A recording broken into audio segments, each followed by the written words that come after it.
Bezalel dan Aholiab ditunjuk.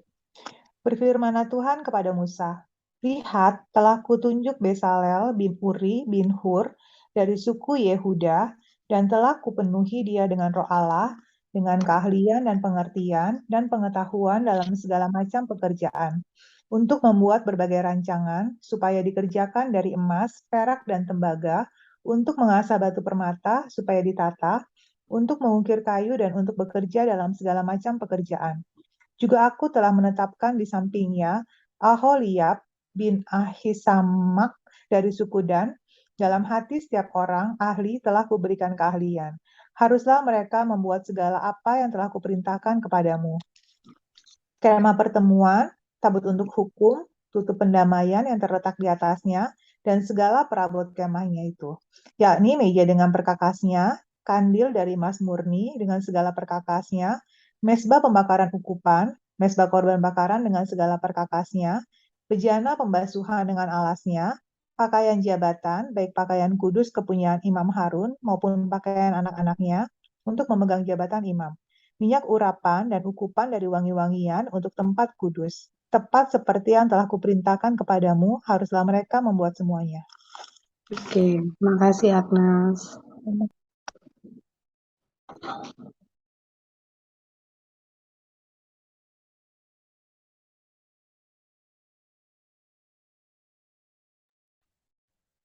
Tuhan, selamat malam. Kita kembali bagi firman Tuhan. Kita bersyukur malam hari ini kita bisa kembali berapa kita yang ada mendalami firman Tuhan. Saya percaya firman Tuhan memperlengkapi segala yang kita butuhkan untuk menjalani hidup ini. Puji Tuhan. Kita melanjutkan pembelajaran kita tentang pandangan Alkitab terhadap seni. Biblical view of art. Kami selalu kita sudah melihat poin pertama dari 4 poin prinsip dasar teologi of art.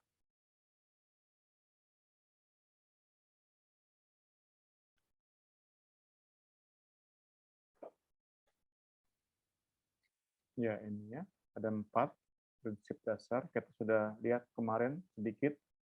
Yang pertama, kita mau ulang lagi dikit ya. 4 prinsip dasar Alkitab. Pandangan Alkitab terhadap seni. Pertama, panggilan dan talenta berasal dari Tuhan Sang Pencipta. Kemudian Tuhan mencintai semua jenis kesenian. Ketiga, Tuhan memiliki standar tinggi terhadap kebaikan, kebenaran, dan keindahan. Keempat, seni itu untuk kemuliaan Tuhan. Jadi 4 prinsip dasar yang dirumuskan berdasarkan Keluaran 31. Kita lihat yang pertama, panggilan dan talenta berasal dari Tuhan Sang Pencipta. Tidak sembarang orang, kemarin kita sudah bahas, diberi kepercayaan, diberi tugas untuk membangun tabernakel. Musa pun tidak. Musa tidak menerima tugas pelayanan membangun tabernakel dan furniturnya. Padahal Musa bisa dikatakan orang nomor 1. Tidak ada manusia di atas Musa. Hanya Tuhan yang berada di atas Musa. Namun tetap demikian, kita belajar bahwa Musa bukanlah Tuhan. Musa tidak serba bisa. Itu bukan panggilan Musa. Musa tidak diberi anugerah karunia untuk membangun tabernakel. Ya. Jadi kita kembali disadarkan bahwa kita pun berbeda-beda karunia, kita perlu saling melayani, kita perlu juga sadar bahwa kita membutuhkan pelayanan karunia orang lain.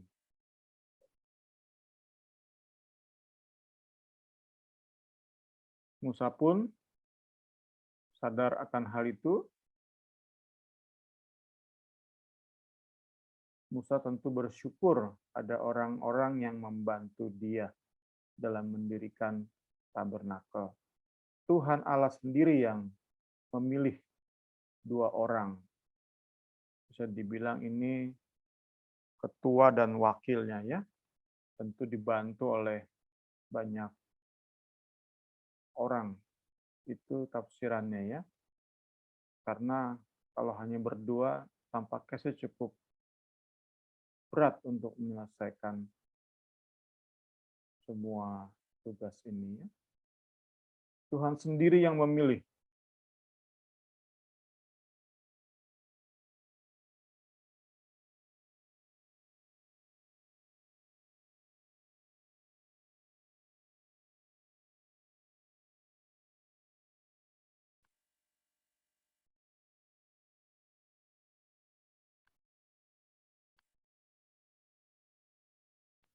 Dua orang, Besaleel dan Oholiab.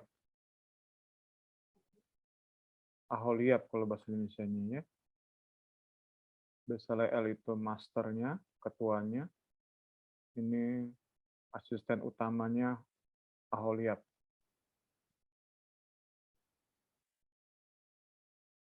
Dia bukan hasil proses seleksi buatan manusia, bukannya. Allah sendiri memilih 2 orang ini. Dan tentu sering kita belajar bahwa Allah Israel saat memilih bukan hanya memberi tugas, tetapi juga memberi kemampuan untuk menyelesaikan tugas tersebut. Dia bukan hanya mempercayakan tanggung jawab, tapi ia pun mempercayakan kemampuan untuk memenuhi tanggung jawab yang harus kita tanggungnya. Ya. Kita lihat di sini bahwa seni yang bersifat ilahi merupakan perpaduan antara native ability atau talenta, kemampuan alamiah, dan kepenuhan Roh Kudus.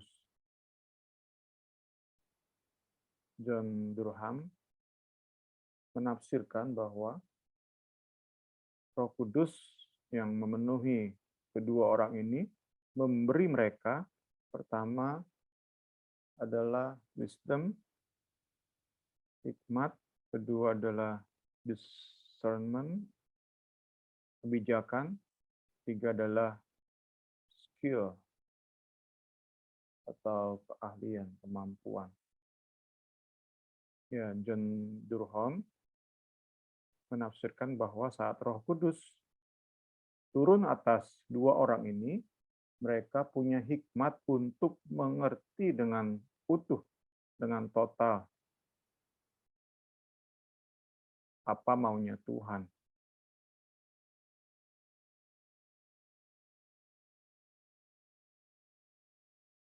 Dan bagaimana mewujudkan kemauan Tuhan tersebut, menggenapi kemauan Tuhan tersebut. Kemudian dia punya kebijakan, hingga ada masalah yang muncul, mereka dapat jawabannya. Mereka dapat memecahkan setiap masalah yang muncul dalam proses pembangunan tabernakel dan furniture-nya. Ketiga, Roh Kudus memberi mereka keahlian untuk menyelesaikan proyek ini, ya. Tangan yang ahli.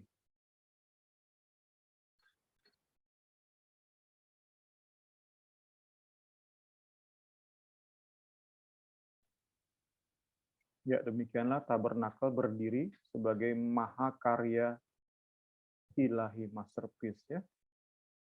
Bukan sebuah bangunan yang asal ada atau asal jadi, tapi kemah yang sangat indah yang merupakan representasi dari keindahan surga. Ya, masuk ke aplikasi. Buku ini menyoroti bahwa dalam prakteknya di zaman sekarang ini, seniman tidak memperoleh income dari gereja. Berbeda dengan zaman sebelum reformasi ya, Michelangelo itu diyakini ia ditanggung hidupnya oleh gereja, sehingga dia benar-benar memberikan seluruh waktunya, seluruh potensinya untuk memperindah gereja dengan karya-karyanya, lukisan, seni patung. Itu tidak kita dapati di zaman ini ya.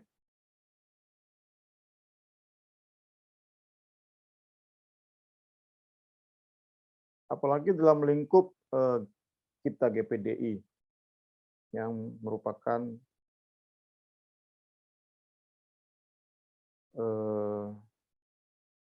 gereja-gereja kecil lebih banyak.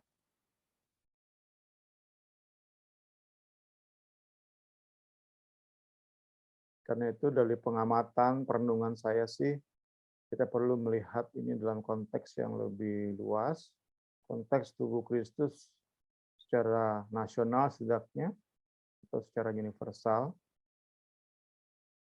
Kita sekarang masih bersyukur ada gereja-gereja yang menanggung hidup dari musisi. Jadi para musisi ini, musisi gereja ini bisa mempersembahkan waktunya, seluruh waktunya. Sedangkan contohnya kalau di gereja kita aja, gereja kita termasuk besar di kalangan GPDI ya, tapi nggak ada musisi yang digaji. Jadi semua musisi punya kerjaan masing-masing.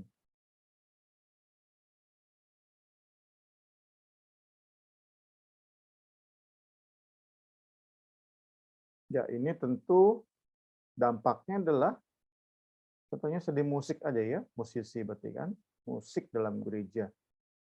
Tentu menghasilkan kualitas yang dalam taraf tertentu kita bisa bilang asal ada, asal jadi. Ya, implikasi lanjutannya adalah musik dunia akan tentu jauh lebih menarik daripada musik gereja. Itu implikasi logis ya. Jauh berbeda dengan zaman Michelangelo. Saat kesenian dalam gereja, art di dalam gereja itu menjadi inspirasi seniman-seniman dunia, itu gambaran mudahnya ya. Kalau sekarang, ya contohnya aja anak-anak muda lebih menyukai musik-musik dunia, ya mungkin salah satu penyebabnya adalah kualitas musik yang jauh dibandingkan dengan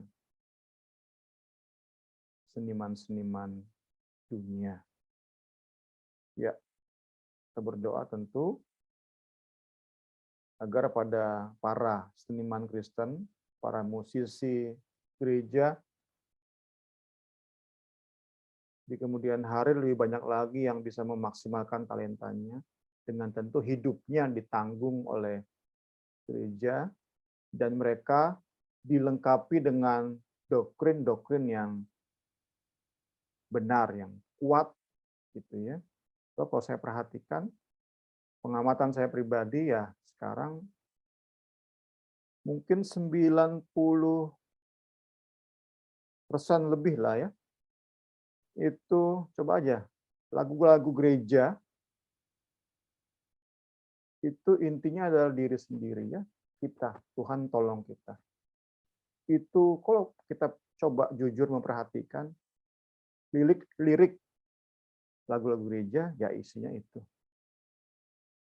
Awalnya seperti mempermuliakan Tuhan, tetapi ternyata tetap Tuhan yang menolong saya, Tuhan yang memberkati saya, Tuhan yang menyelesaikan masalah saya. Coba saja kita perhatikan sama-sama deh. Lirik-lirik lagu gereja zaman now.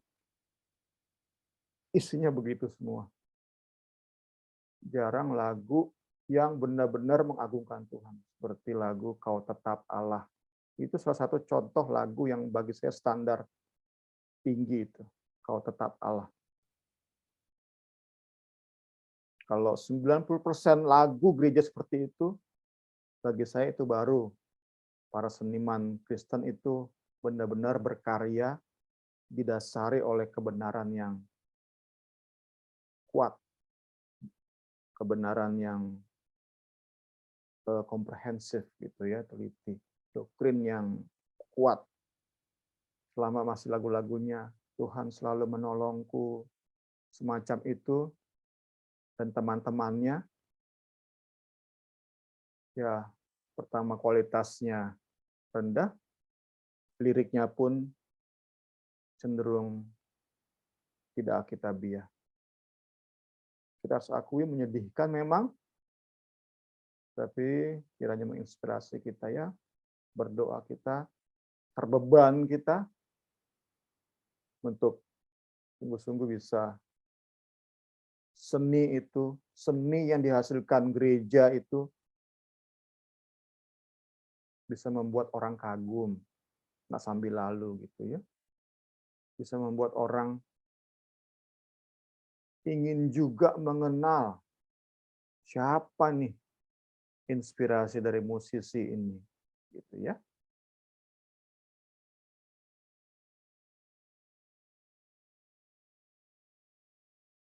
Ya, semoga di kemudian hari gereja-gereja, termasuk gereja kita, memiliki satu aja setidaknya, seniman yang unggul. Nggak harus musisi, seniman yang unggul. Satu bidang aja, satu seniman, satu bidang aja. Tapi benar-benar unggul, terus kita gereja bisa tanggung hidupnya, sehingga karya-karyanya selalu mewakili keindahan Yesus Kristus. Karya-karyanya selalu membuat orang kagum, apapun seninya. Karena kita masuk ke prinsip nomor 2, bahwa Tuhan mencintai semua bentuk seninya, itu di ayat khususnya 4 dan 5. Didasarkan di situ ada seni emas, perak, perunggu, permata, kayu, dan segala karya seni lain. Kemudian Aholiab tadi itu seorang desainer, ini menurut Keluaran 38:23 ya. Ia ahli dalam menenun kain linen, kain wol. Ya, jadi ditegaskan di poin 2 ini, bukan hanya kita bahas tadi patung, musisi, bukan hanya ahli kayu, ahli emas, perak, dan lain-lain, tetapi di zaman sekarang ini, itu tak terbatas, hampir-hampir tak terbatas ya.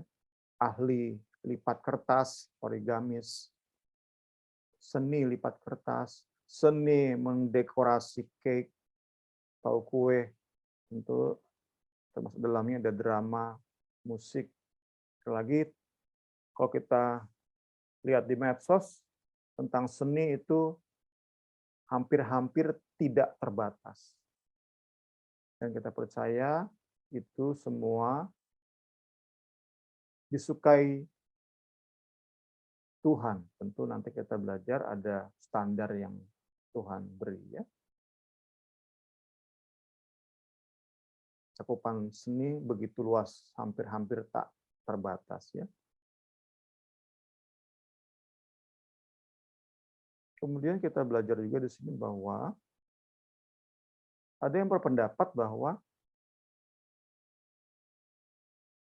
dua orang ini membuat tabernakel dan furniture itu tanpa space kreasi. Tanpa ruang untuk berkreasi. Tetapi dibantah oleh buku ini ya. Buku ini meyakini bahwa kedua orang ini diberi space atau ruang untuk berimajinasi, untuk berkreasi. Diberi contoh oleh buku ini bahwa Allah Israel tidak menjelaskan bagaimana penampilan dari kerubium atau malaikat. Kita belajar kemarin, malaikat muncul di tabut perjanjian, ada dua itu, berhadap-hadapan. Ada ruang di sini untuk Bezaleel dan Aholiab berkreasi. Nah, tentu ada pagernya ya. Ada batasannya, within the bounds of obedience to God. Jadi bebas berimajinasi tetapi tidak liar. Itu saya parafrasekan kan dari paragraf ini ya. Berimajinasi tetapi tidak liar. Bebas berimajinasi tetapi tidak liar. Ya, lanjut nomor 3. Tuhan memiliki standar tinggi terhadap kebaikan, kebenaran, dan keindahan.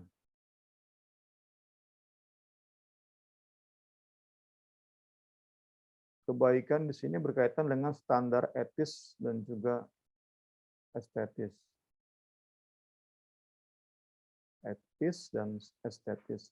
Etis karena tidak bertentangan dengan norma masyarakat, adat timur, dan tentu standar moral Alkitab. Itu kita bisa terapkan prinsip tersebut dalam gereja ya. Seni yang dihasilkan oleh Kekristenan tentu tidak bertentangan, tidak menabrak norma-norma budaya timur, dan yang paling penting tentu standar moral Alkitab. Dan kami berkaitan dengan estetis,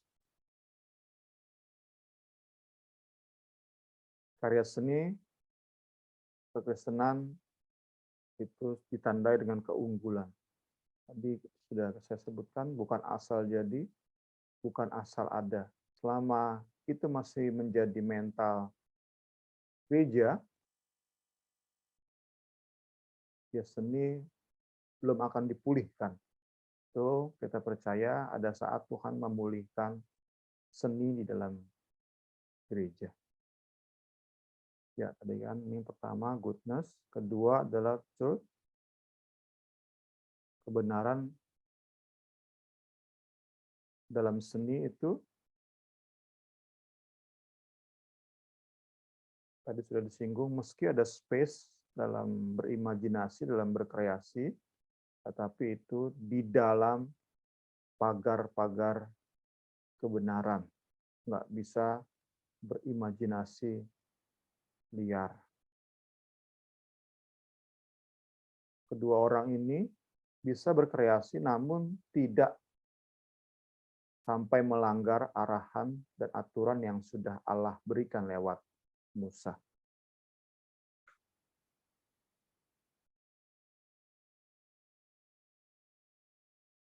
Kebaikan, kebenaran ketiga adalah beauty atau keindahan.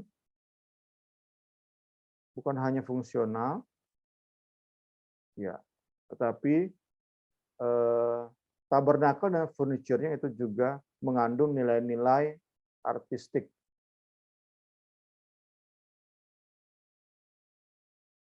Jadi bukan hanya berfungsi, tetapi juga beautiful, indah.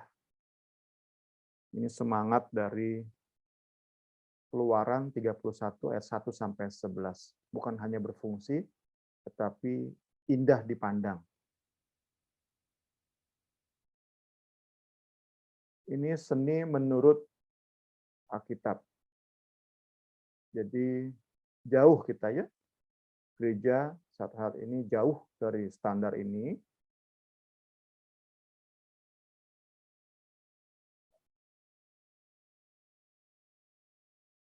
Sekarang malah kita hidup di zaman yang namanya minimalis ya. Itu semangat postmodern tuh ya. Postmodern art itu absurd tetapi tanpa beauty ya. Pengen jujur, pengen menampilkan apa adanya, fungsional saja, tetapi tanpa beauty, tanpa keindahan. Ya, ini gambarannya ya. Nah, coba saya gambarkan ini. Yang sebelah kiri ini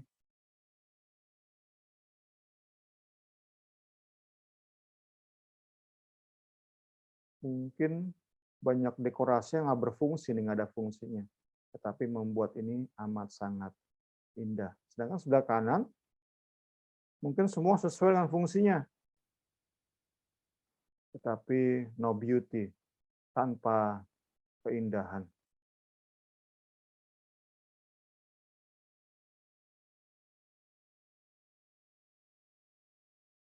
Satu lagi.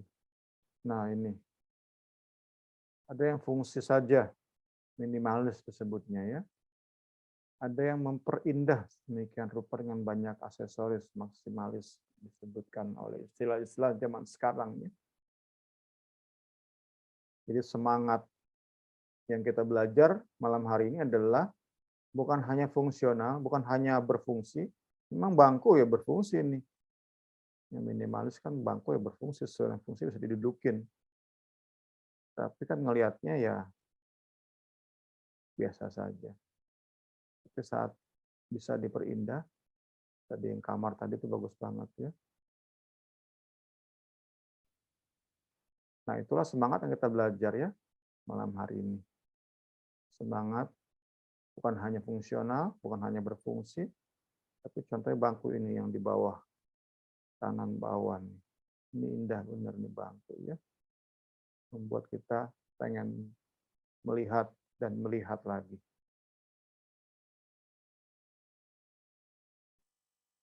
Ya, kebenaran dan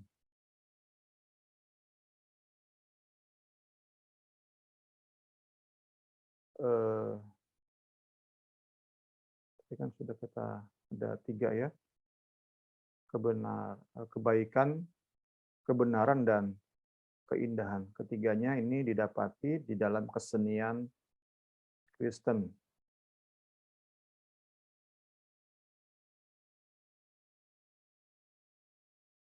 Ya, terakhir nomor 3.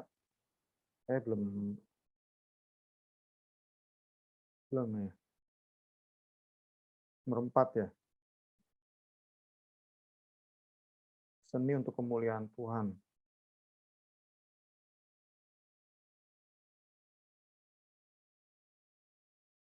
Ya. Terus menjadi bahaya laten seperti di zaman sebelum reformasi, orang menyembah patung Santo Petrus.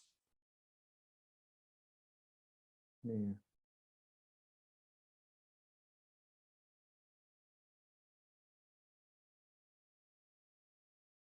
Penyembahan terhadap seni terus akan menjadi bahaya bagi gereja, tetapi bukan berarti seni dikerdilkan. Ya, terus sekali lagi ada bahaya. Tetapi kita harus memulihkan, Tuhan kiranya pakai kita untuk memulihkan seni di dalam gereja. Mulai dari kita ya, kita sesuai dengan talenta yang Tuhan percayakan, kita beri yang terbaik dari diri kita ini.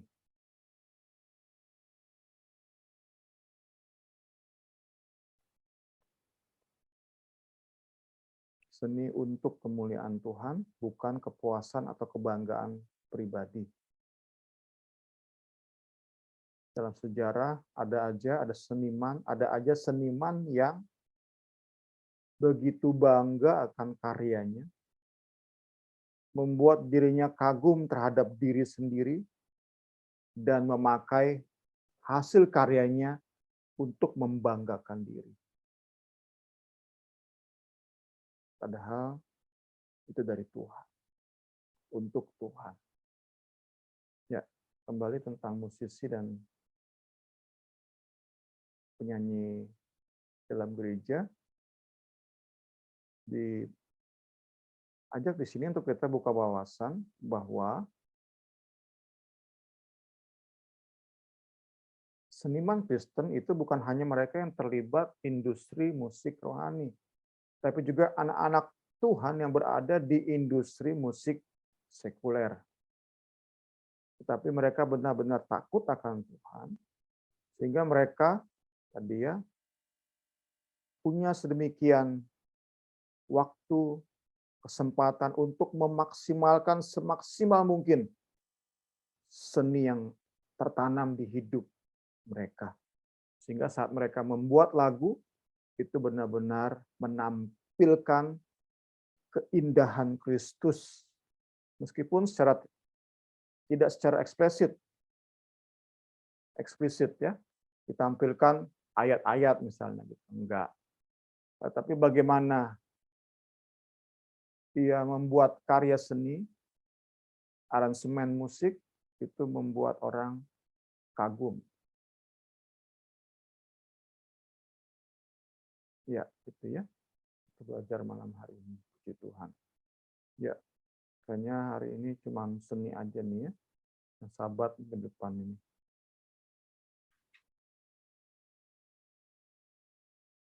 Kita istirahat bentar ya.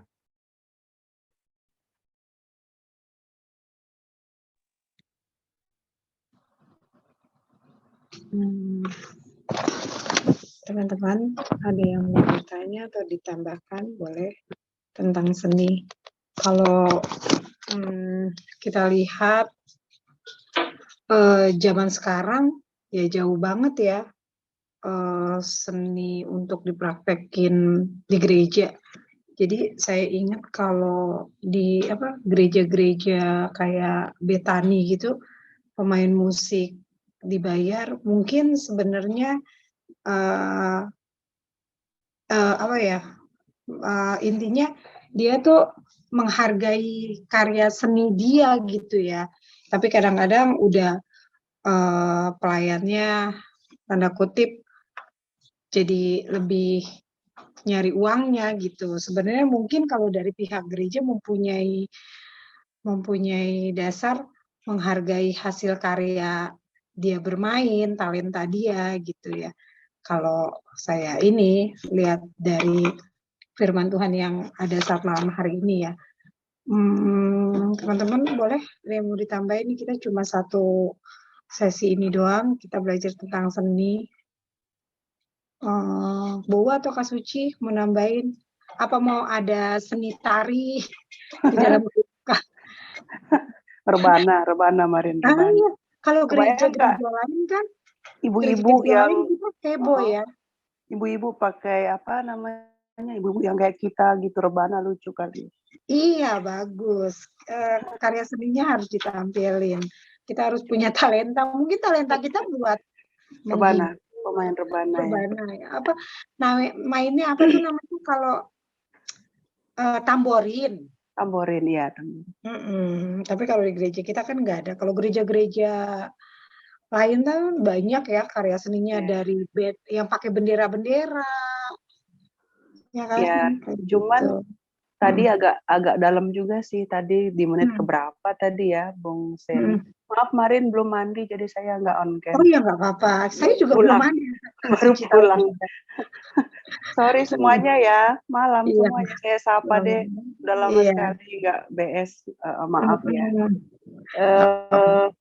tadi saya tangkap sih ya, nggak tahu mungkin setiap kita namanya punya pemikiran sendiri-sendiri gitu Iya, sesuai benar. dengan yang kita rasakan. Cuman tadi kalimat yang agak dalam juga sih ya, tadi Bung Semi tentang saya sih tidak melihat secara ini ya alat-alat musik tadi seni, tapi lebih ke arah pribadi gitu ya, saya pribadi gitu ya. Tadi Bung Semi bilang begini, hidup kita harus indah dilihat dan bermanfaat. Itu menurut saya sih dalam sekali ya, artinya jangankan bermanfaat misalnya, indah dilihat itu juga kan sulit ya, karena harapan semua orang akan hidup kita kan mungkin terlalu tinggi ya. Beda-beda. Beda-beda gitu ya. Misalnya saya, Kak Suci nih udah ngajar, udah ini dia harusnya begini, yang positif aja gitu ya. Nah, sementara saya pribadi belum bisa misalnya gitu ya, belum bisa misalnya sesempurna yang diinginkan orang gitu ya.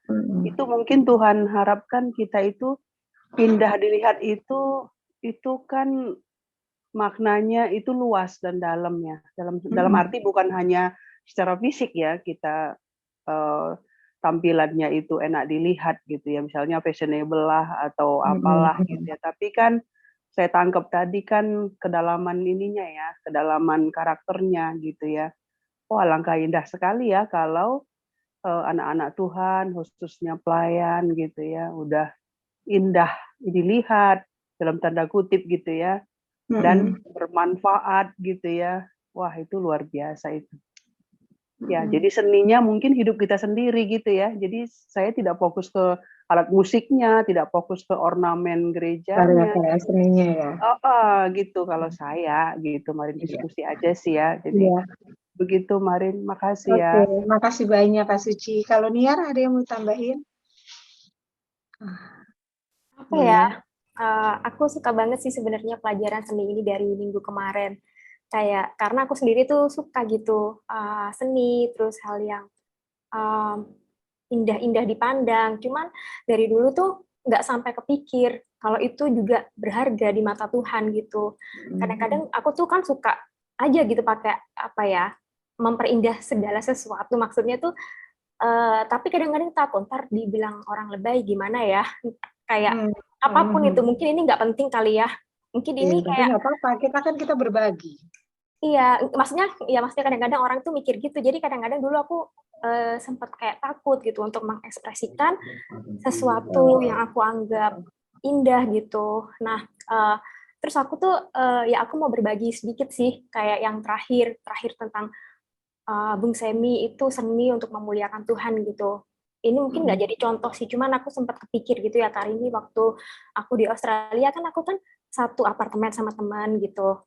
Jadi dan kita itu sama-sama Kristen gitu. Kita tuh berdoa supaya nggak karena mungkin keadaan di Australia ya, jadi kayak yang sepi dan gimana kita tuh selalu berusaha itu ngobrolnya itu tentang Alkitab sama Tuhan itu kayak lumayan kenceng gitu. Jadi kayak kita tuh berusaha membuat setiap orang yang datang ke rumah kita tuh terberkati kayak gitu, seneng gitu, termotivasi, dan termasuk waktu itu temen aku suka banget dekor rumah kayak gitu, suka banget. Jadi kayak orang bisa nyaman, orang bisa rasain, bisa sharing mungkin sama kita. Jadi rumah itu buat sebagai tempat istilahnya fellowship, tempat kita itu ngobrol tentang kebaikan Tuhan, walaupun mungkin dia bukan anak yang deket sama Tuhan, tapi rumah itu buat tempat yang nyaman supaya kita tuh bisa jadi ngobrol tentang Tuhan gitu. Akhirnya inspirasi itu aku bawa gitu sampai pulang ke sini, aku juga pengen sih, nanti aku memang pengen kalau rumah itu memang buat fellowship gitu. Jadi aku tuh pengennya tuh kayak dari orang tua aku, kalau datang itu mereka bisa nyaman, aku tuh berdoa supaya Roh Kudus itu ada di rumah ini, aku memperindah rumah ini, aku sukanya aku memang kasih kayak apa ya mungkin orang beda-beda, aku suka kasih Bible verses, kayak ayat Alkitab di tembok, ayat apa yang bikin orang itu kayak ngeliat, nggak tahu, tapi memberikan mereka motivasi gitu. Jadi kayak ya itu sih, kayak hal-hal yang mungkin nggak orang kayak apaan sih, kayak atau Niar suka hal-hal yang kayak estetik gitu, tapi dari minggu lalu kayak oh ini juga ini ya, berarti apa sih namanya kayak Tuhan juga suka ya hal-hal yang kayak gitu kayak, jadi aku pikir itu kadang-kadang mungkin cuma pikiran aku aja gitu. Itu aja sih sharing. Oke, makasih Niar. Sama-sama. Nas, ada Nas tambahan atau Bu Laura boleh, jangan berebut, waktunya masih banyak. Bu atau Agnes? Kemarin, bau kayaknya. Bu, ayolah Bu. Ini udah kelamaan nggak BS ini, yang lain dulu. Anas. Agnes nih Nas. Nggak ada bau aja. Oke, kita lanjut ya, biar Papa Mi lanjutin. Makasih ya atas berbaginya Niar, Kak Suci, Tuhan berkati.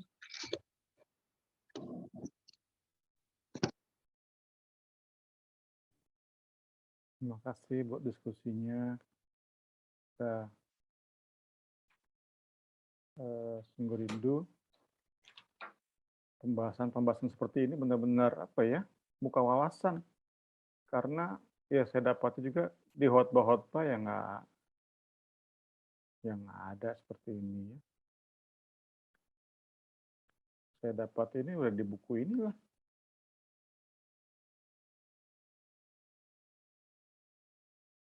Tuhan tuh senang yang indah gitu ya. Ini kan indah nih, kayak yang ada delimanya nih. Lonceng itu berfungsi, fungsional ya. Tentu loncengnya pun dibuat indah sama Bezaleel. Lonceng emas ini kan dibuat seindah mungkin sama Bezaleel. Sedangkan ini delima-delima di antara lonceng ini kan nggak fungsional ini. Nggak ada fungsinya ini, delima-delima di sini nih. Ini termasuk cara Allah memperindah. Dan kita yakin ini yang tugas linen sama wall nih si ini ya. Aholiab ini yang tugasnya nih. Yang desainer. Jadi Tuhan udah buat rancangnya, rancang besarnya, terus dilengkapi oleh imajinasi dari Aholiab. Kita percaya itu pun dari Tuhan ya, Tuhan yang melahirkan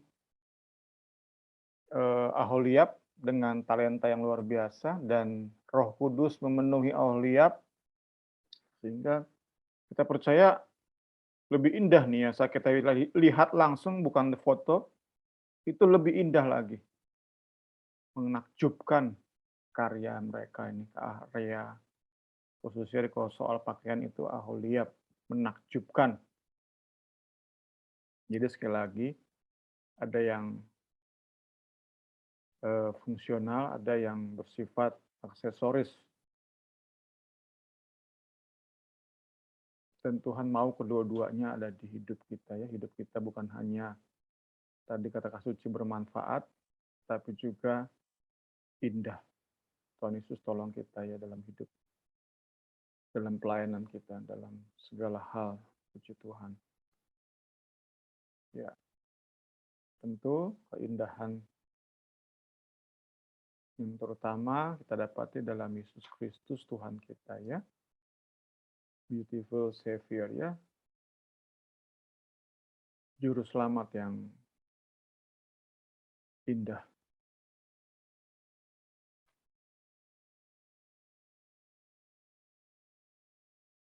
Mengapa Allah memanggil dan memperlengkapi para seniman untuk menghasilkan karya-karya seni?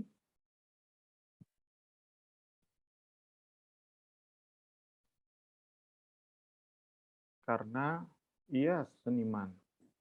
Ia sendiri seniman. Dan kita manusia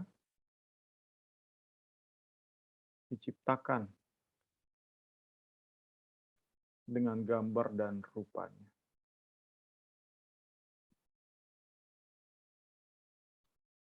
Mengapa kedua adalah mengapa ia mencintai semua bentuk seni. Semua bentuk seni.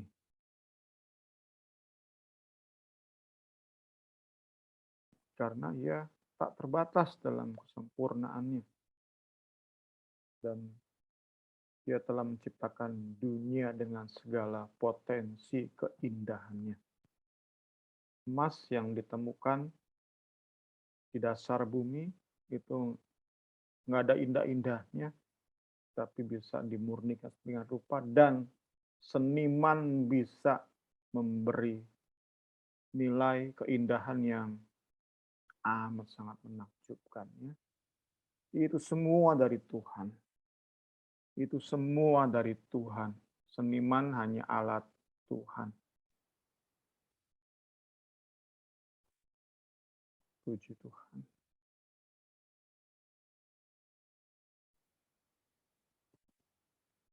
Namun yang menjadi hal yang mengherankan adalah saat dia merancang karya keselamatan, di dalamnya ada sebuah keburukan.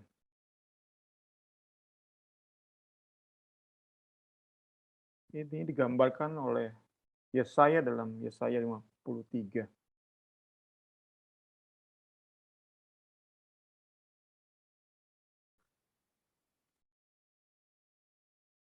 Tentang kesengsaraan Yesus Kristus. Keburukannya membuat orang tutup mata.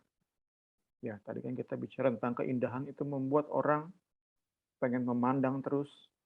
Jadi saat seperti Niar tadi punya kerinduan rumahnya menjadi tempat persekutuan, rumahnya diperindah demikian rupa, sehingga saat seorang masuk saja udah pengen tetap di situ. Nah, kemudian saat diskusi pun, diskusi yang tidak bersifat menjudge atau diskusi yang satu arah yang serba ngatur, tetapi diskusi yang indah, wow.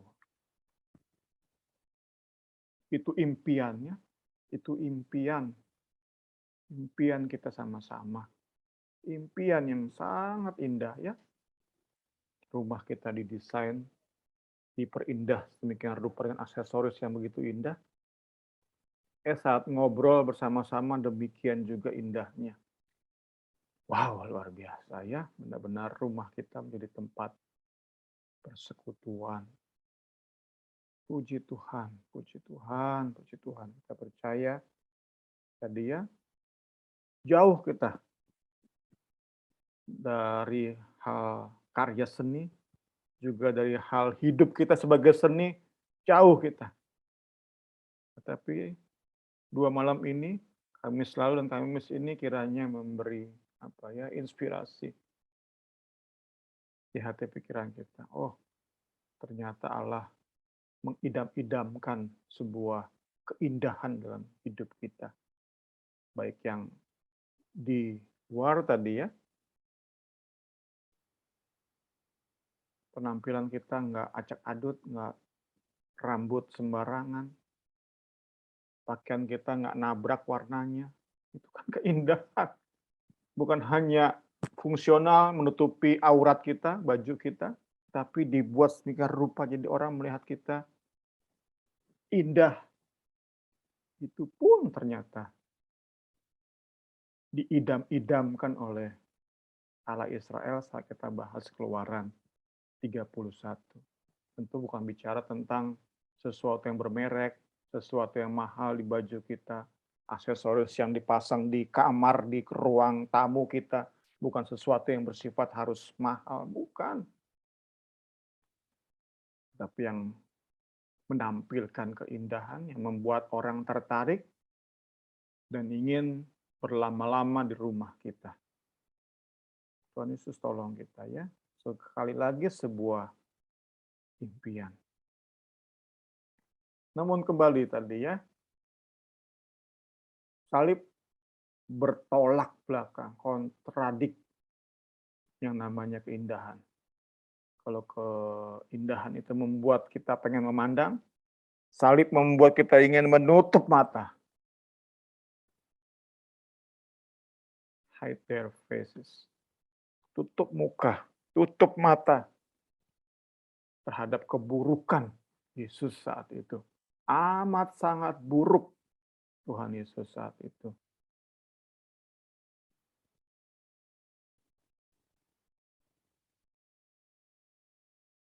Mengapa Yesus harus demikian buruk? Karena Yesus menanggung dosa. Ini untuk memperlihatkan bahwa dosa itu sejahat itu dalam merusak indahnya hubungan manusia dan Sang Pencipta.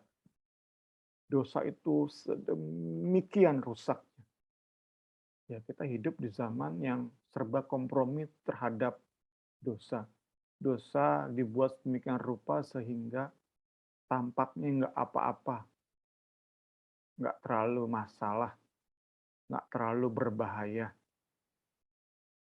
Namun malam hari ini kita diingatkan bahwa dosa itu amat sangat buruk, membuat kita sebenarnya ingin menutup mata kita.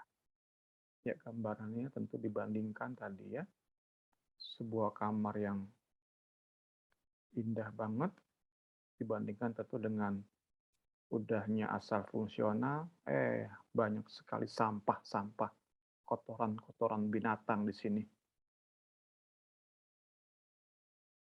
Di atas ada binatang-binatang, ada tikus, ada segala macam di ruang ini.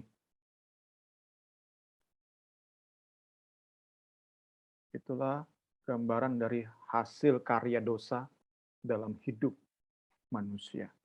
Namun sekali lagi ya, kita akui yang namanya cerdik, liciknya iblis, dia bisa membuat dosa itu sedemikian tidak berbahayanya. Pintar banget iblis itu ya, membuat dosa itu sedemikian tidak berbahayanya. Tuhan Yesus tolong kita semua supaya bisa menyadari betapa berbahayanya dosa, betapa rusaknya sesuatu yang dirusak oleh dosa. Puji Tuhan. Ya, bersyukur keburukan disalib bukan merupakan akhir dari segala-galanya, tapi untuk kita belajar yang menjadi titik akhir adalah pemulihan.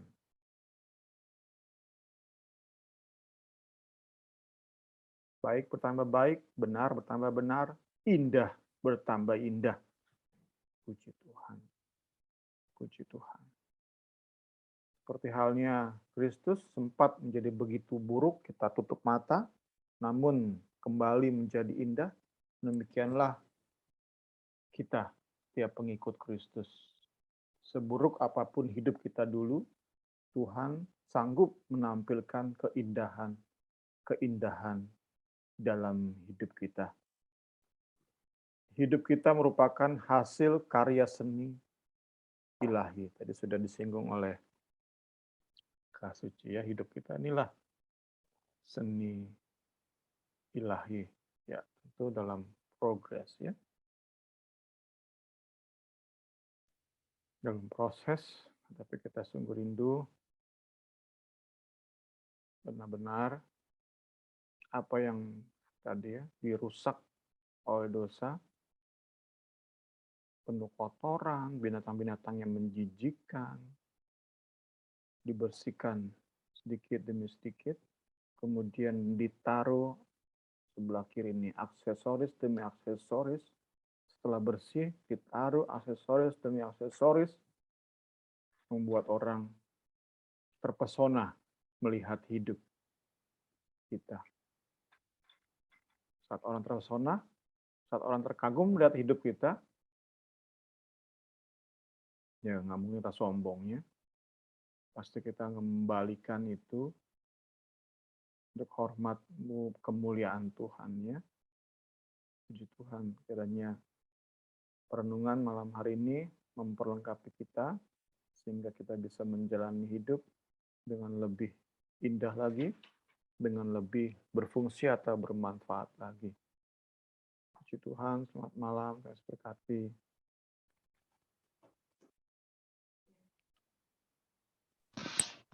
Selamat malam semuanya. Sebelum kita tutup BS kita berdoa dulu. Nanti saya minta boleh berdoa untuk tutup BS kita.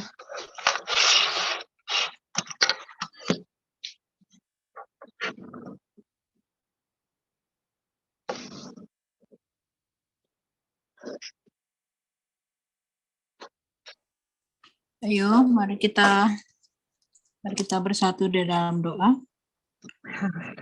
Bapa, kami mengucap syukur Tuhan Yesus untuk malam hari ini. Kami sudah belajar lagi dari bagian daripada kebenaran firman-Mu ya Tuhan. Terima kasih bahwa Engkau membersihkan kami oleh salib-Mu Tuhan. Oleh karya-Mu Tuhan, kami dibersihkan, kami diperindah Tuhan, kami dijadikan satu daya tarik Tuhan Yesus untuk kami boleh menjadi berkat dimanapun kami berada ya Tuhan Yesus.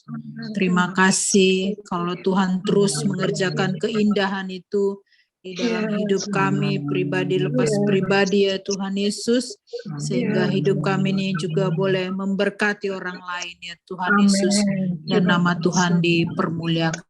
Terima kasih untuk kebenaran firman-Mu, terima kasih untuk hamba-Mu, Bung Sem yang sudah berbagi berkat ini Tuhan, bahkan setiap kami yang hadir, yang ambil bagian pada malam hari ini, kami percaya kami diberkati ya Tuhan Yesus, dan kami tetap katakan kami tetap butuh Engkau Roh Kudus, memimpin kami, memberikan kami hikmat, untuk kami tahu Tuhan Yesus, menjadikan Engkau bangga akan hidup kami ini ya Tuhan. Terima kasih Tuhan Yesus, terpuji-puji Engkau Allah kami percaya semua kami sudah diberkati dalam nama Yesus. Kami sudah berdoa mengucap syukur, tutup BS malam hari ini. Haleluya, amin. Amin. Terima kasih. Terima kasih semua. Terima kasih.